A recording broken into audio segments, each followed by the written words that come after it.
Shankaracharya Madhyamam Asmadacharya Paryantam Vande Guru Paramparam.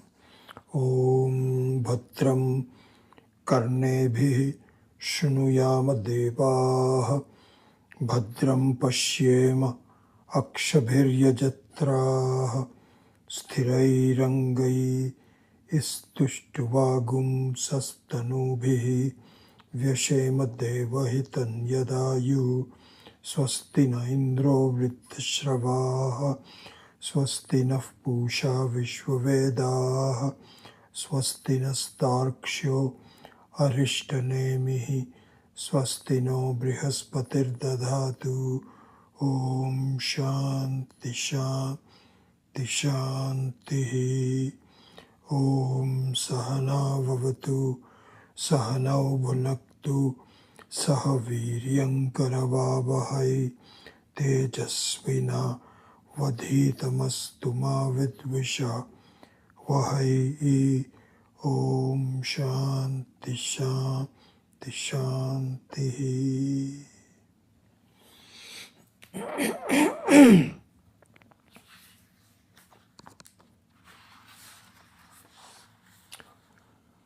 Na antah pragyam, na bahish pragyam, na ubhayatah pragyam, na pragyanaganam, na pragyam, na pragyam, avdrishtam, avyavaharyam, agrahyam, alakshanam, achintyam, avyapadeshyam, ekatma pratyayasaram, Prapancha upashamam shantam shivam advaitam chaturtham manyante sa atma savijñeyaha.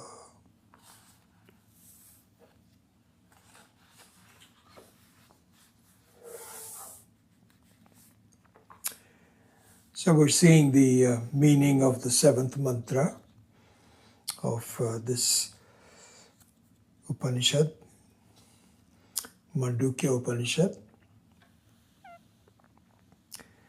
So, through the words of this mantra, Antah Pragyam, Bahish Pragyam, etc., what it is asking us to see, to think about, is that we live in a world full of thoughts.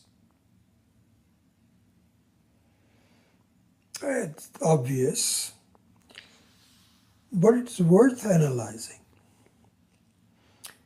Our life, if you look at it through the vision of Vedanta, is a kind of like a projection of thoughts. And the projection of thoughts has a outer segment and an inner segment. So let's follow this, interestingly enough. So in today's world, it is extremely useful to look at it as a movie.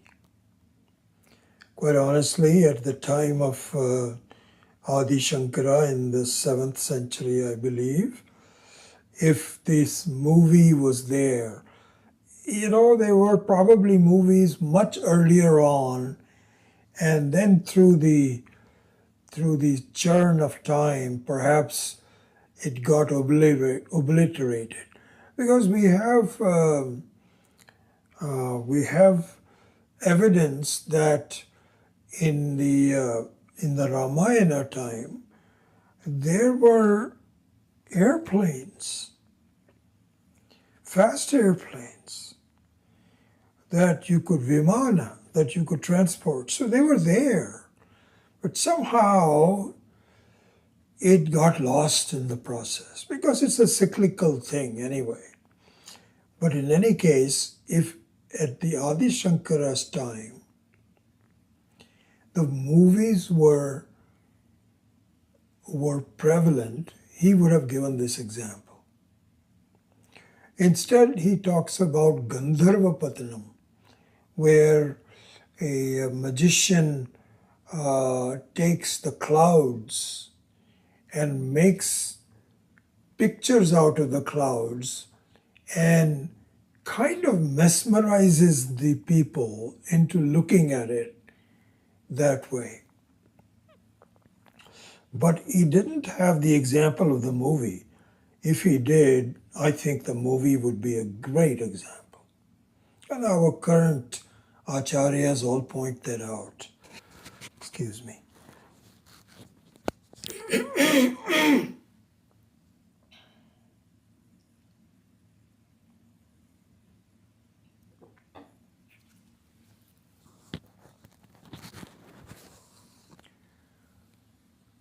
So the life we live in should be analyzed in terms of our experiences of watching a movie, which all of us have. When you watch a movie, there are two segments of thoughts that occur in our mind. An external and an internal. So this is called Bahishpragyam and Antahpragyam. How? So supposing you're watching a movie. Now, the movie has a script and it has certain action based on the script. Some things are happening and you are following that. You're following exactly what the projection of the script and the action is. Exactly like that. Your eyes are open, your mind is following it. You're enjoying the movie. In addition to the following of the script, which is the external version, you also have some internal thoughts. How? You could be saying, I wonder what is going to happen next. I hope this doesn't happen. I hope this does happen. This is away from the movie. These are your own thoughts, not movie's thoughts. That can be termed as internal thoughts, not external thoughts. So there we have it.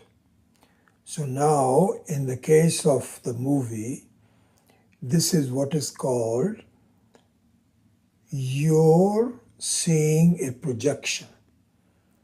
It's called Srishti Drishti. Srishti means a creation, a projection done by some other people, not you. Right? These are external projections. So this is called Srishti. Following that is your drishti. So your drishti means that you actually absorb that. So there is a transference of the external srishti into you. So that is called your drishti. But your drishti, which has antahpragyam and bahishpragyam, both, is following the script of the creator of the movie. This is what happens. And we also saw that this phenomena can be looked upon as a superimposition on you. Right? A superimposition. What is a superimposition? So this is what is called adhyaropa in Vedanta. Superimposition. What is a superimposition? It means that when you enter the movie hall, you are some conscious entity. And you have thoughts relating to your life. Who am I? You have a cell phone, you have a watch, you have your car keys that you put in the pocket, all those kinds of things. Then the movie starts. And once the movie starts, the script of the movie becomes your thoughts. So this is how you superimpose your own an external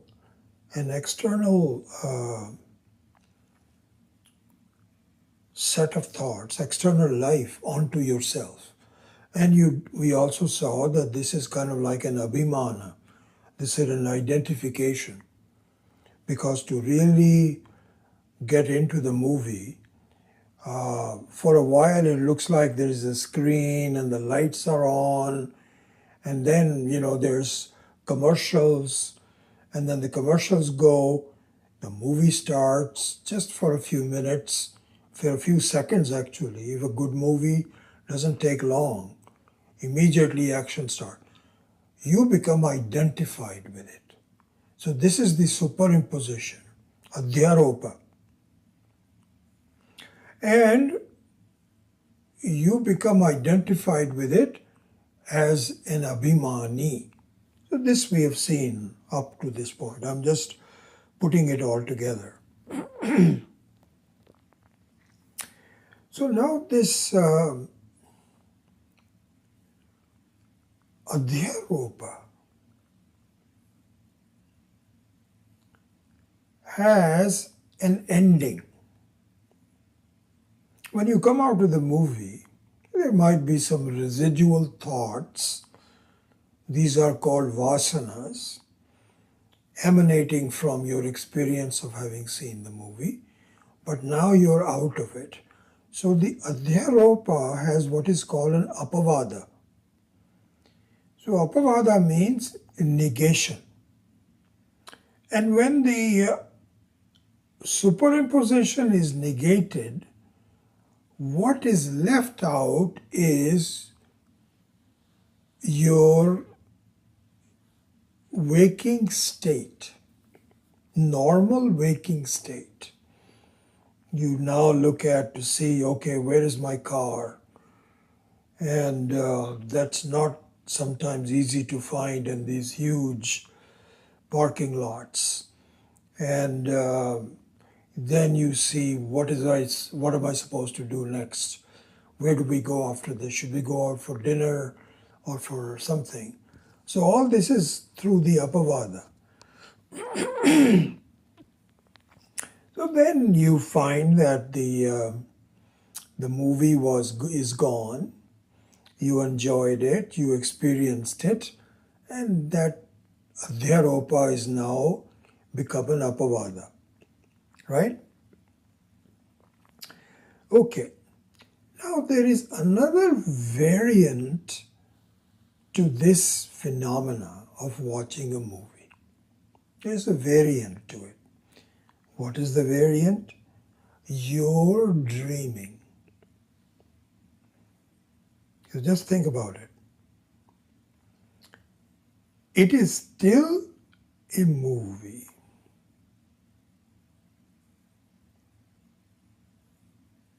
But there is a difference. There's a variant. What is the variance? Instead of someone else providing you with the script and action, you provide your own script and action.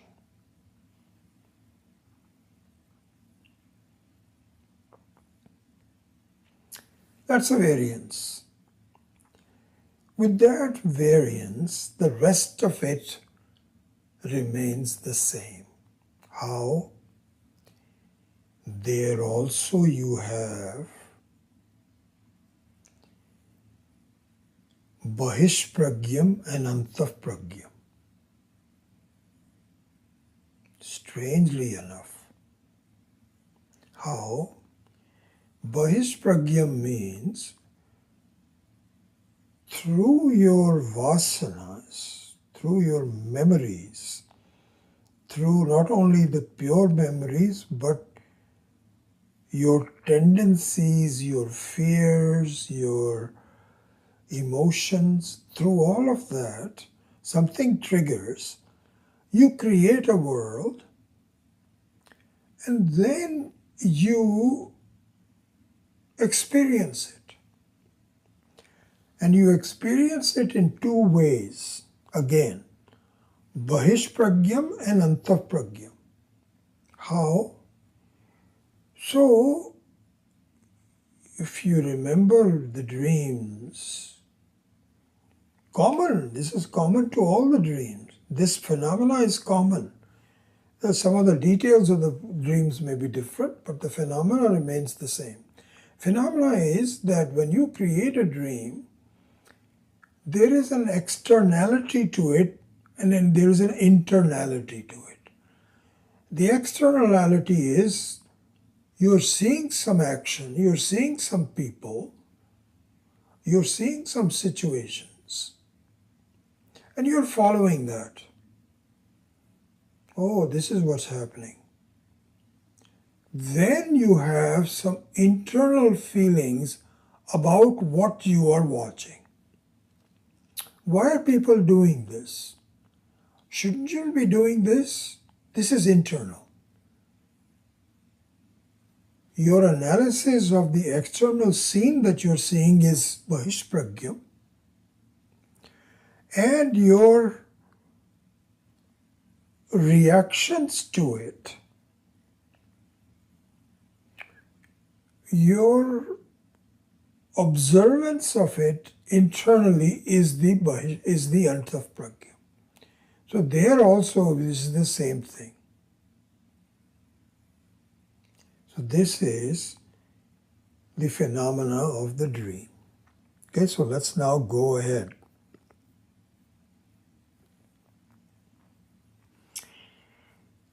Now we come to our waking state. The waking state is also like a movie. And it has common elements to a movie that you are seeing when you go to a theater. How? Think about it.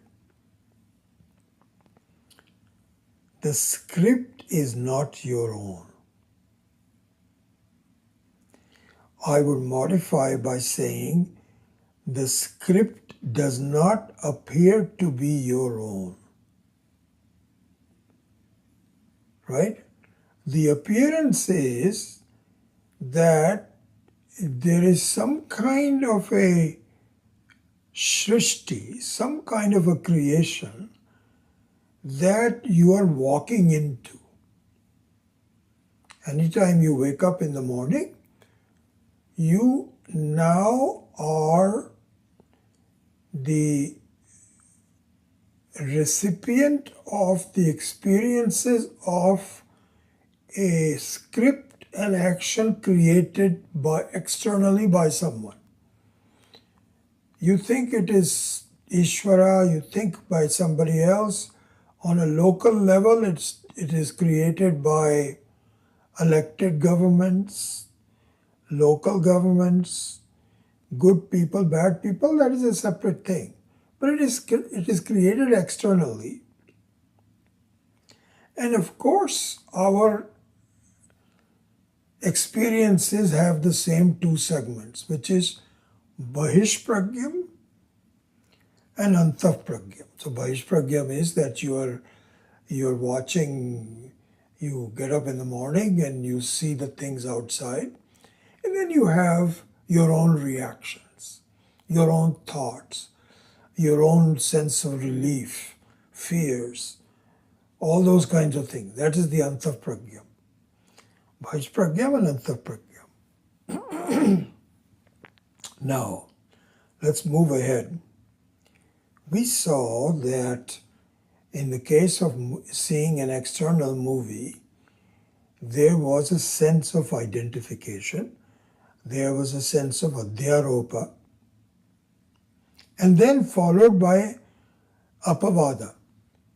And now you are very sure that this is some kind of some kind of a arrival of an experience and a removal of the experience. This much you know.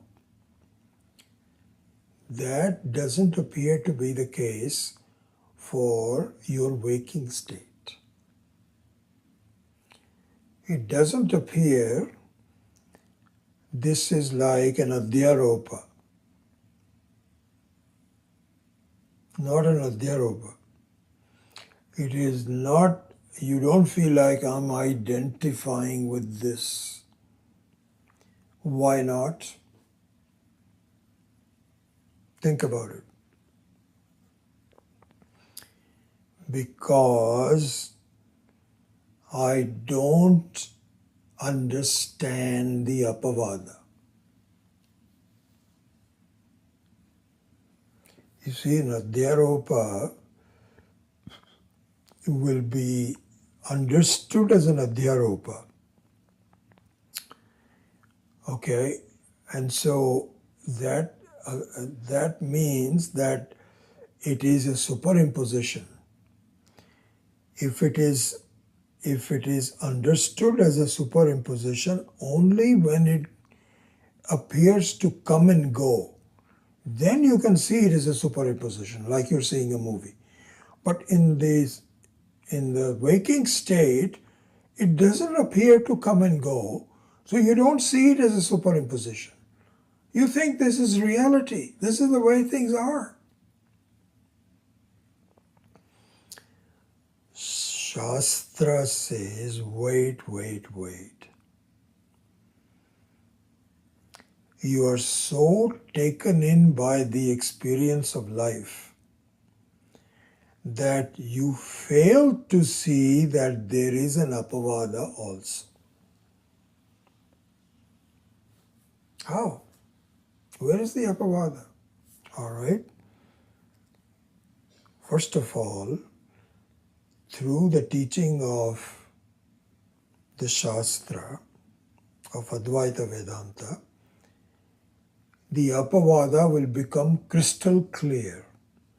When it becomes crystal clear, then you begin to see that your experience of life is also a superimposition. Until then, you don't see it as a superimposition, you see it as this is what my life is, right? But before it becomes crystal clear, which it will be when the teaching begins to get hold, to take hold, not get hold, to take hold on you.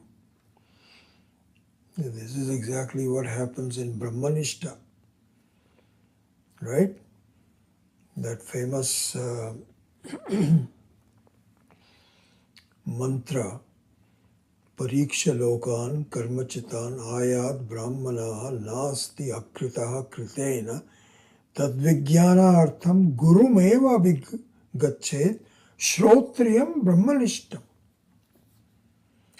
So the Brahmanishta is where the apavada becomes crystal clear. And it will for all of us. It will happen. No doubt about it. But until then, there is in fact a way to understand the apavada. See the whole situation. An adhyaropa doesn't appear to be a superimposition. Let's use the English word. A superimposition does not appear to be superimposition until the clarity of its going away, leaving some other state which I'm familiar with, right? So if that's the case, Shastra says, no, it is a superimposition. I don't see it. Shastra says, okay, follow me. Follow the at least the hints of the Apavada first. Because my mind is so screwed up that I don't even listen to the hints about the Apavada. But some of us that feel, well, there is something here I need to look into. And you start to study and so on. For them, the Shastra says, take the hints of Apavada. Someday it will completely become clear to you, but right now it should be partially clear to you. How? Okay. Number one is the deep sleep.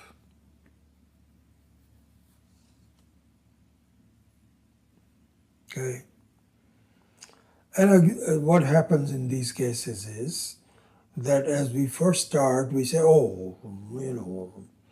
that's just sleep. That means that I'm just sleeping. That doesn't mean that the reality is changed. The reality is my waking state. And I'm just sleeping. I'm just resting, closing my eyes like this. You can't call it as a Apavada. Shastra says it's an Apavada.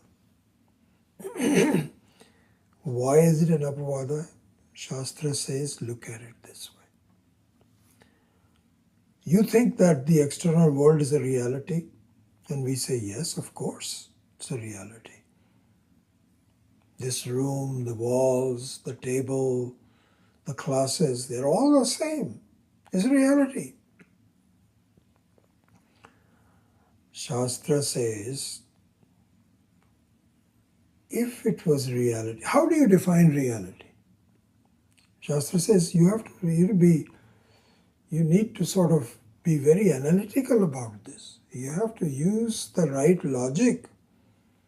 How do you define reality? Reality should be defined as something that generally doesn't change. There might be some local changes here and there. There may be cloudy one day, maybe sunny another day. These are local changes. But the sun rises, sun sets, there is a night, there is a day. These are constant. This is reality. Okay, so are you saying you should define reality something that is constant? Yes. What happens to this reality when you are sleeping? Oh, no, I'm just sleeping. The reality doesn't go. I'm just sleeping. That's it. Wait. You should analyze from your perspective. You are using defective logic. Your perspective should not change. Why not? How should it not change? You are saying that the external world is impinging on you really. You are the victim of the external world. Are you not? Yes, true. And it is constant? Yes, it's true. Then how do you say that in deep sleep it ceases to impinge on you? If it was real, it would continue to impinge on you all the time. Ah, I see. But then I come back after this sleep. Okay, I grant that it doesn't impinge on me and there is something funny. Not only funny, this is profound, totally profound. You can't just call it funny and interesting and so on. No. Why is it so profound? Because the deep sleep is not just a denial, it is a temporary disappearance of all the world. There are problems, body problems. This is the most interesting part. If there are mental problems, you can say, I'm sleeping. There are body problems. You have broken bones, you have pain, suffering disappears. That's why saying that our Shastra says, look at it. Whether you are a criminal, you may have committed, with a gun. What is this guy that's killed 17, 18 people? Every day there's just 17, 18 people he has killed with a gun. And when he sleeps, or he or she sleeps, it's the same Ananda as you and I that have not killed anybody. And we are leading a nice, clean life. We have some problems here and there, but nothing compared to this criminal. We also enjoy the same. This is very profound. This is not just apavada, it's a very profound apavada. You can't just call it interesting, funny. It's not funny. It's very profound. How much stronger hint do we need? Ishvara is knocking on our doors every day. Hey, hey, hey, hey. Can you see what's happening? Well, I refuse to see what's happening. Oh, I was just sleeping. Now I'm back to my old life again. What's the big difference? I don't understand what the Shastra is saying. How am I going to get out of it?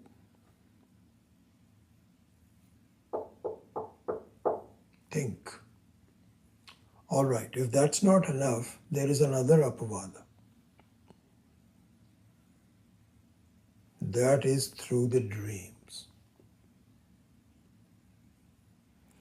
And that should be an object. All these creations, dream, sleep, waking, all this is very deliberately done. Swami Kananda says that the the gift of becoming a human being, a jiva, the gift of becoming a jiva is to discover that I am not a jiva.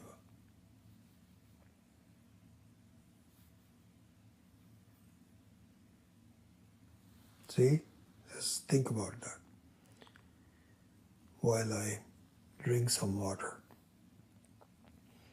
Sorry about my voice. I'm still trying to figure out what's happening. I think my chest is getting better, but my laryngitis is not, so I have to think about that.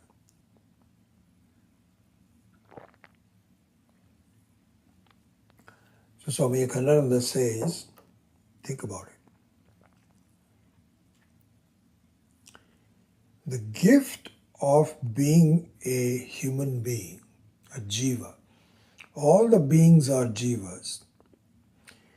But the gift of a human being is you are now ready. All the other forms of life, starting with bugs and amoeba, and then birds, and then animals, trees, these are all jivas. But the gift of jivatvam is not fully given to you. Once we become a human being, a jiva, the gift of this jivatvam is to understand I am not a jiva. I'm something more than that. I am in the whole thing.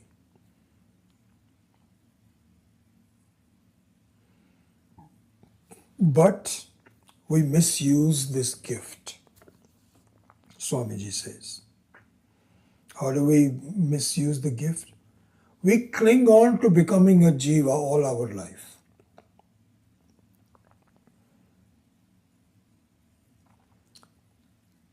Ishvara says, hey, I gave you a gift. Don't you recognize it? Use it properly. And the using of the gift properly means that while I'm alive, I should see I'm not a jiva. I am nothing but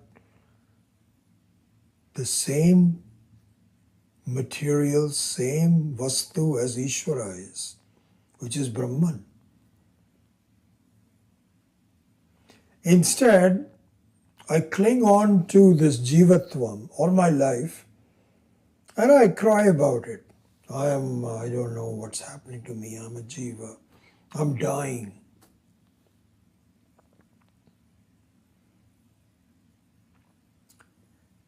So, the second apavada, so these are the hints. Ishvara gives us hints that listen, this is an adhyaropa and an apavada. Do an apavada of the adhyaropa. It's an adhyaropa. It is not your own reality, it is a superimposition. So we gave one example. Ishvara gave up one. Ishvara and Shastra, it's the word of the Ishvara alone. Ishvara gave one hint about the deep sleep. And it maybe shakes me up a little bit by looking at the profundity of it rather than looking at it casually. Okay, another hint, which is the dream. You say that my waking state is a reality. Didn't you say that? Yes. You said it earlier also, that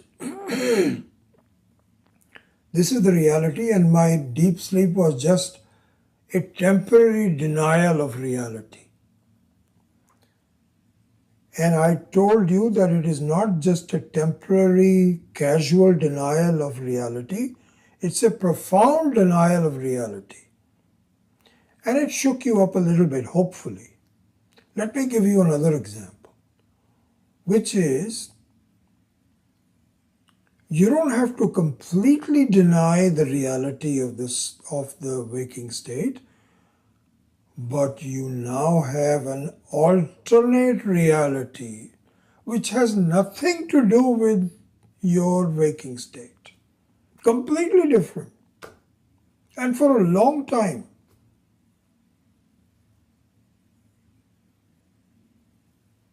Really, I tell you, if we just think about it, that how much time do we spend on dreaming, on the alternate reality?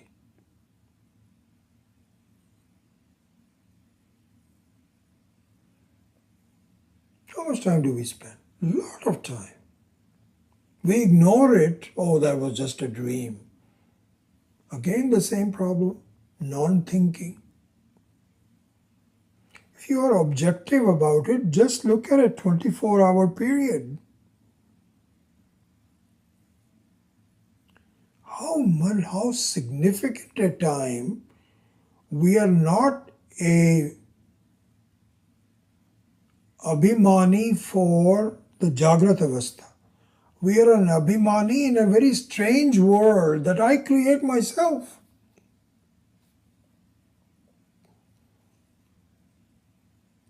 This is also, you don't see this as an apavada?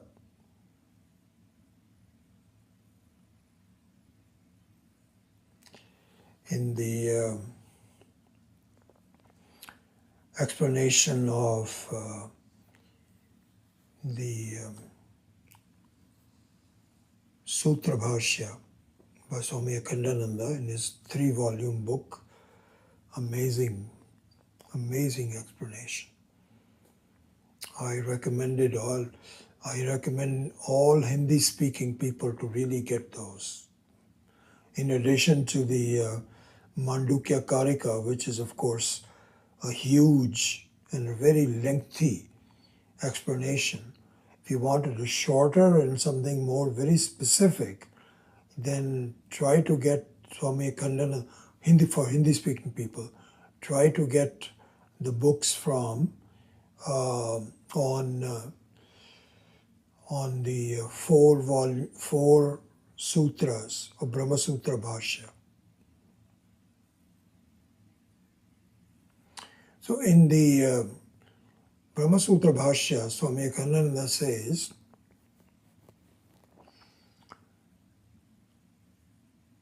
this is a very, very deep subject that we will come to some other time, but I'll just briefly mention it as part of this.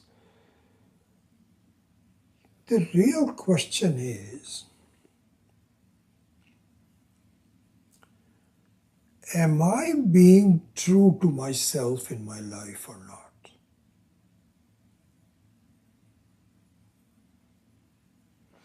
You feel, I think I am. I'm just being myself and doing good things. I'm not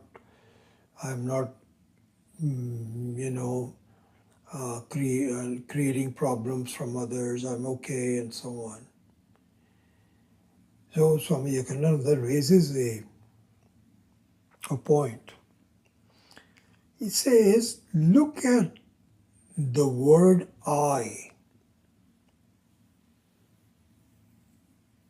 When you say I,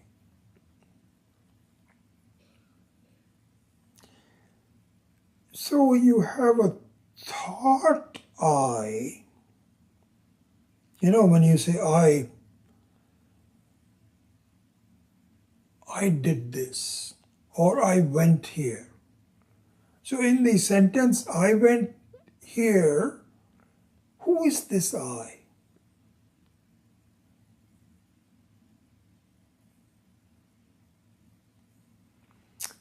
So this I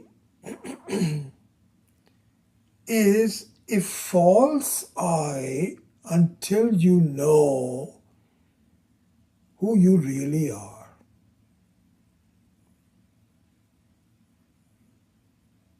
It's a false I. I mean, if Shastra was a little bit more blunt, it would say you are a liar. Right now it says it's a false I, euphemistically. This is why the word mudha is used. In Bhagavad Gita also, moha. Moha means stupidity.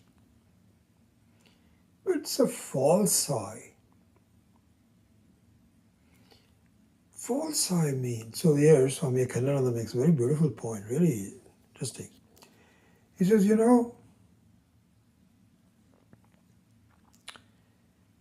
when you say a word about something, let's say you say a watch, the word watch, and the children can also be shown, let's suppose there is a child,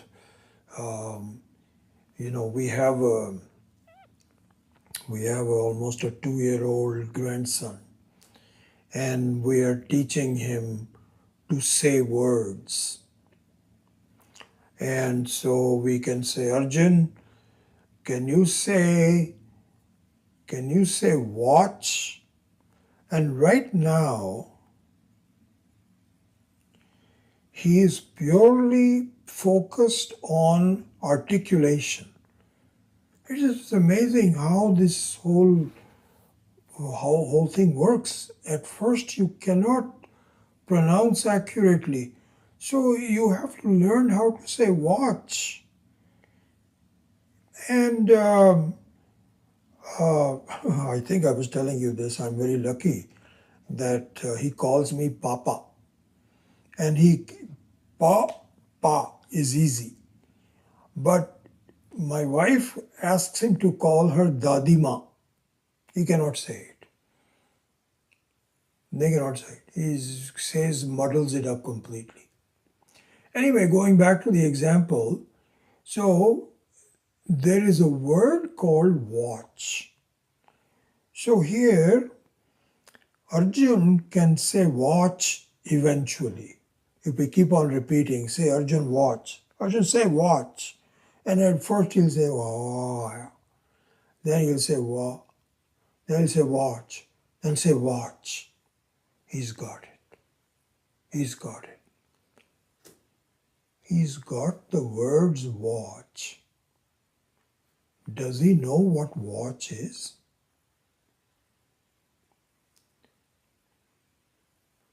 It is very interesting in the Shastra. This is called Abhidhana and Abhidheya. Abhidhana is the word and Abhidheya is the object vastu for that word. This is a watch. Arjun may not know this. He knows the word watch. At first he doesn't even know the word watch, but he knows the word watch after some repetition. So he can say watch. But does he know what a watch is? Not yet.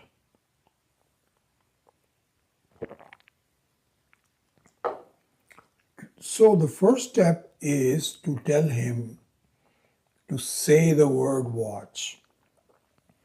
The final step, which is the most important, is to tell him, Arjun, you know that word watch that you're saying?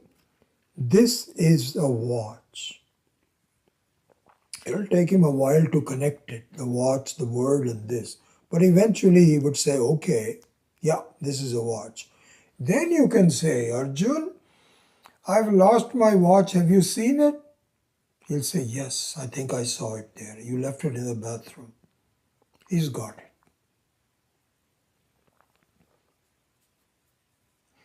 Until he connects the object with the abhidhana, with the abhideya, does he know the word, what the word watch is? He doesn't. You can say it's a false understanding. Very similar. Now, the reason I'm bringing that up is that Swami Kallananda points out, I am sorry to say, you are like a child that has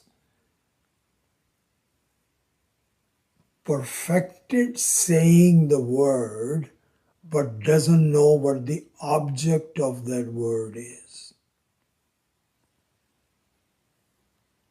How so? When you say I,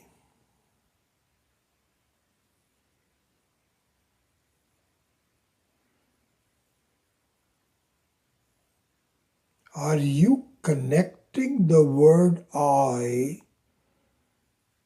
to the object of the I, the vastu for the I? Oh, I think I am. I don't understand what you're saying because I said I went there, I did this, I'm going to do this. This is I. This is not I.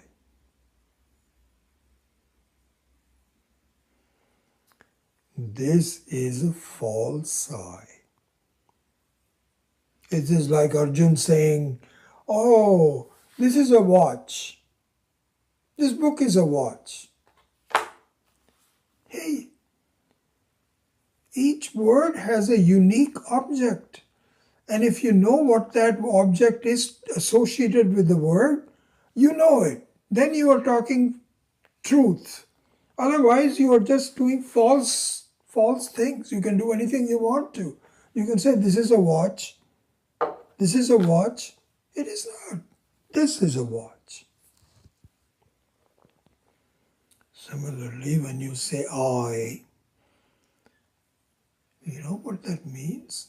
Do you know it? I think I know. No, you don't.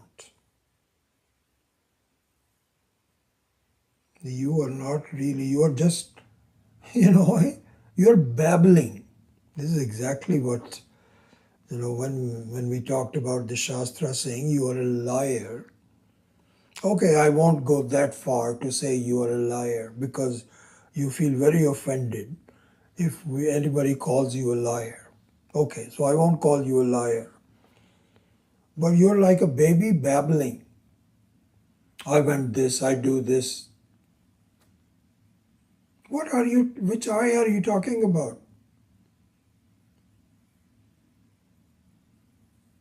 You're talking about a waking I. Even in the waking I, you're not talking about the real I. Because you take one false I during waking, another false I during dreaming, then you disappear, you have no I, then you come back to it. Can you be an I that is uncertain, unreliable, changing, disappearing? Clearly, you are just whatever experiences you have, you go along with it, you are like a babbling. You are just saying this is a watch.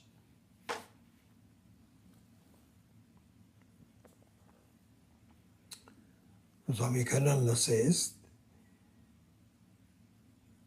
you don't know where the I is. Please understand where the I is. So, this is what the verse is saying, my dear. Na antaf pragyam, na bahish pragyam, na ubhayatav pragyam, na pragyanaganam. These are all false eyes. Just like you're seeing a movie and you have a superimposition and you have a temporary identification with the experiences, that is not the I. Okay, then you say, okay, the movie is finished. Now this is who I am. I'm the guy that now has to drive the car. I start looking for my car keys. That's the I. The one who's looking for the car keys. That's the I. Really? Pakka? Sure? Yep. That's it. That's me. It's not you. It's not me? How? Then who am I? So, the I is one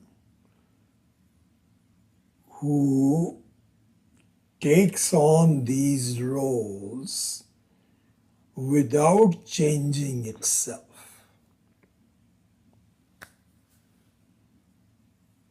Because these are all roles. Antapragyam, Bahishpragyam, all these are roles. All these are false identifications. So there is a very important verse that, supposing you say, okay, now, so then who am I? As Ramana Maharshi also says, keep on asking, who am I? So there is a very famous verse, and one I would recommend that you know, there are certain verses you should adopt and remember and just be able to recall. If you want to understand who you are, who am I, as we were saying, remember this verse.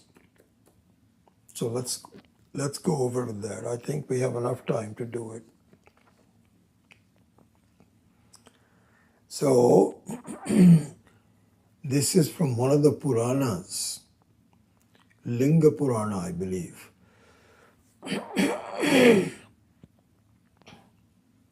Yeah, I think this is a Vakya from, excuse me a second. This is a Vakya from a Linga Purana. It goes like this. So let's pronounce it a couple of times and then we will see the meaning of it. So this is the definition of who you are. So seventh mantra, Ananta Pragya, etc. is Sa Atma Sa Vijnaya. That is also your own definition. This is another definition similar to that. In fact, it's much more summarized than the seventh verse. And here's how it goes. Yachapnoti yadadatte yachati vishayaniha yachasya santato bhavas tasmat atma iti katyate.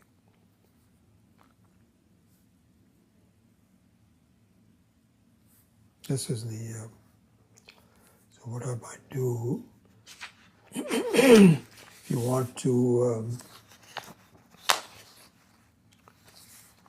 see it, I'm just going to, so it's right here.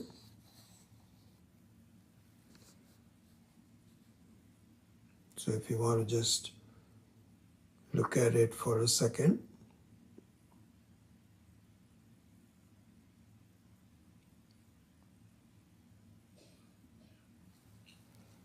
You can actually Google this.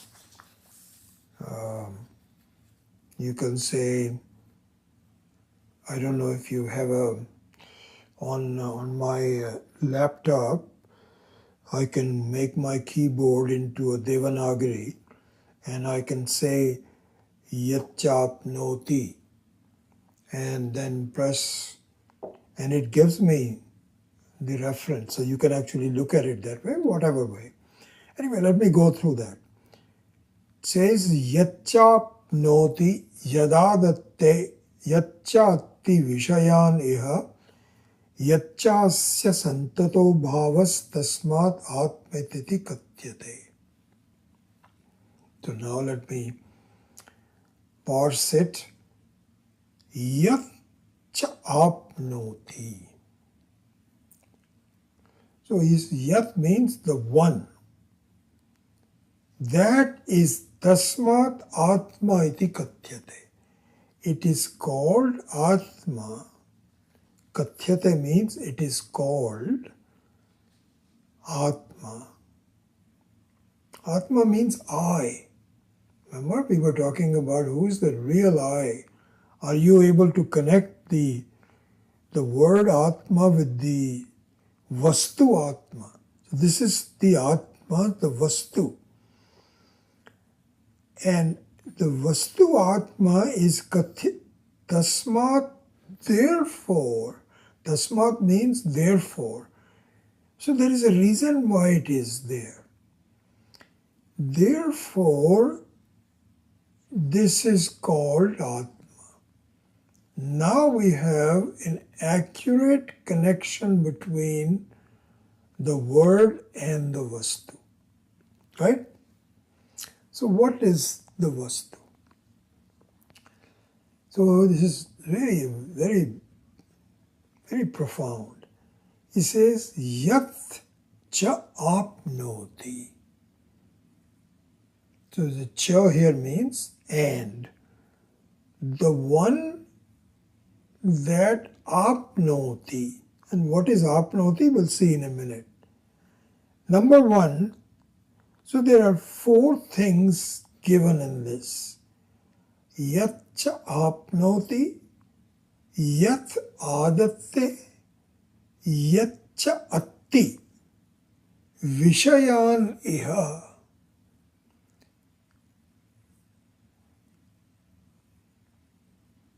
So vishayan iha means, Vishaya means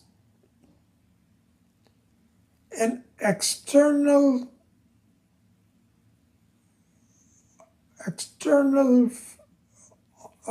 experienced object is called Vishaya.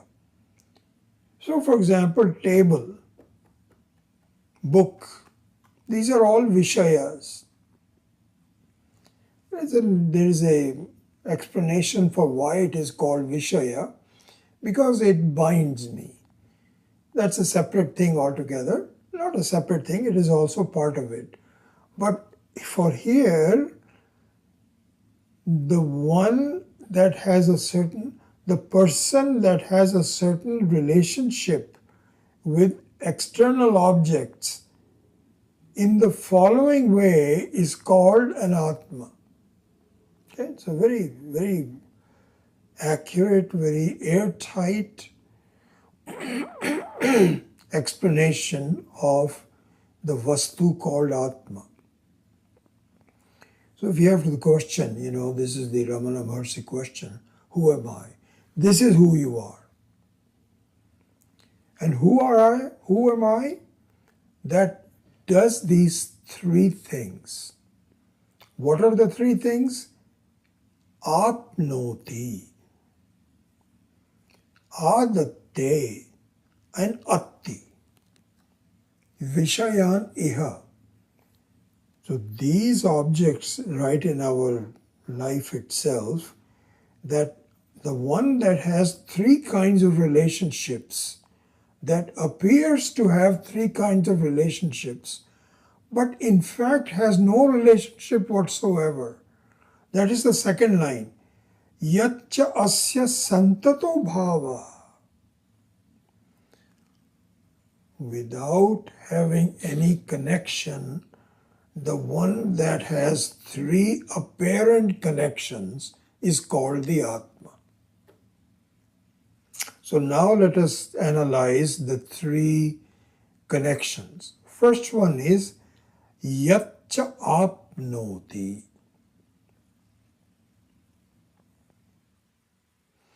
Apnoti here means the one that swallows, the one that gets connected. So this is the explanation of the waking state.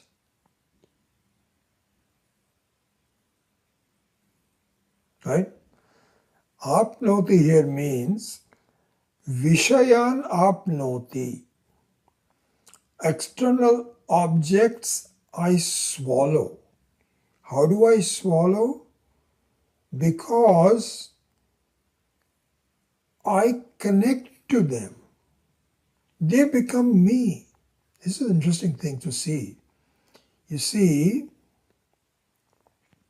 an external object has no connection to you until you decide to have a connection. Only when you see a sofa in front of you, the sofa is there. But the sofa, through your eyes and your mind, enters into you. This is how a connection is made. So this is, I allow the external world to enter into me. This is how I connect to them. So this is what is called apnoti. So this is embellic. This is the emblem for the waking state, for Jagrata Avastha. Number one, yatcha apnoti. Then the second one is yad adatte. So these are all Sanskrit words that have explanations on how they were derived. Swami Akandananda gives that in his book. So I'm not giving you all that. The second one is yad adatte. What is adatte? Adatte means one that creates. So this is the emblem for the dream state. Yat adatte. The first one is yat apnoti. Second one is one adatte. The third one is yatcha atti. So atti means one that swallows it and it disappears into you. This is the emblem for deep sleep.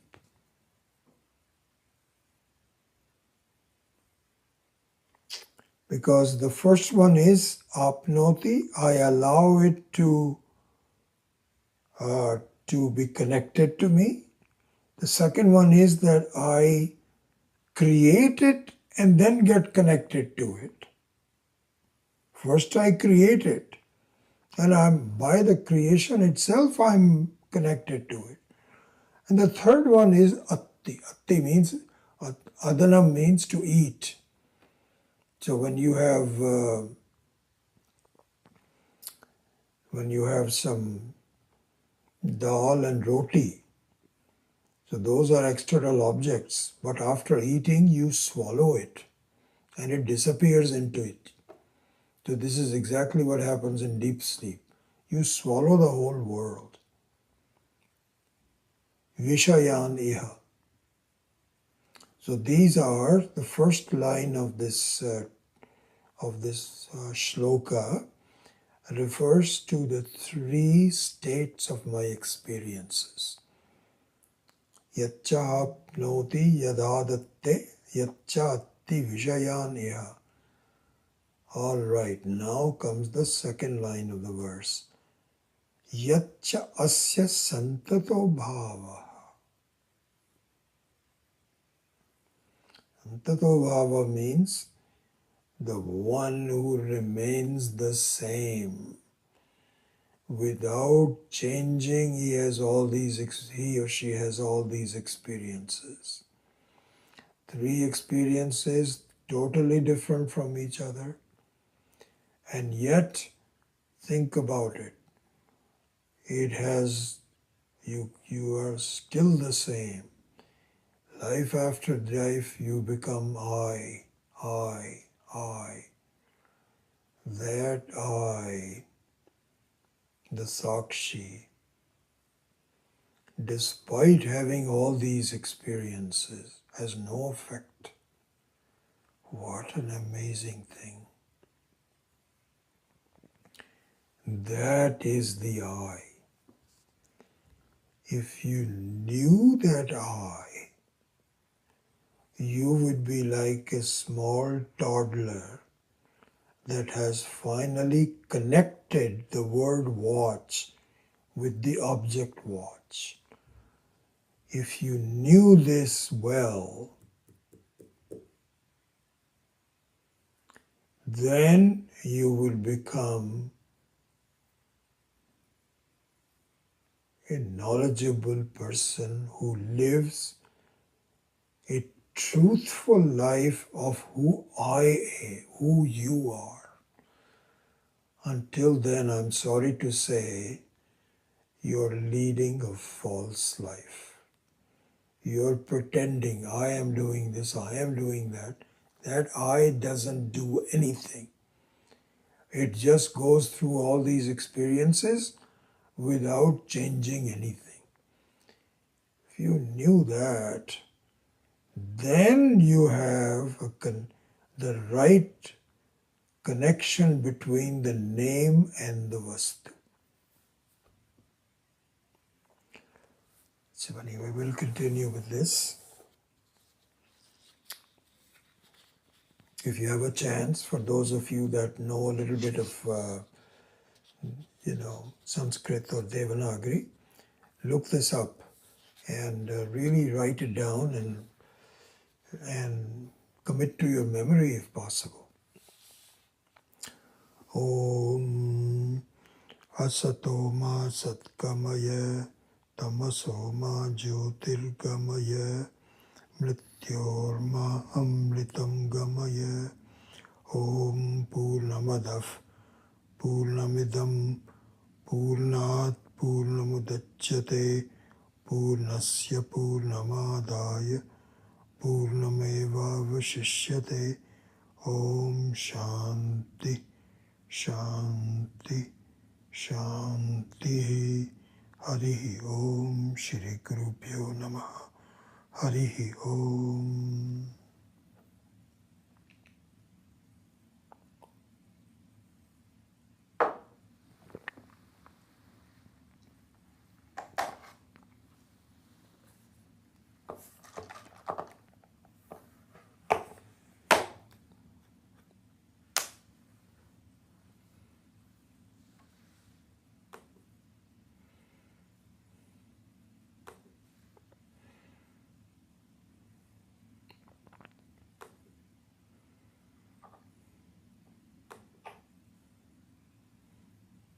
Knowledgeable person.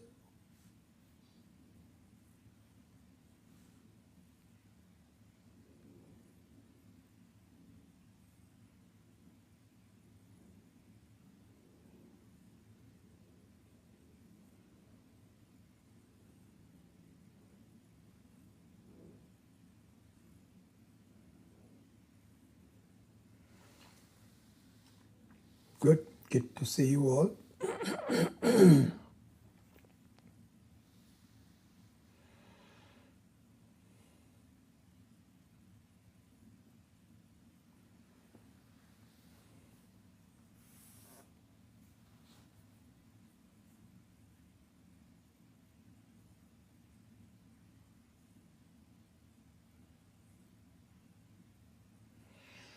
Okay. If there aren't any questions, I will take your leave and hopefully we'll see you.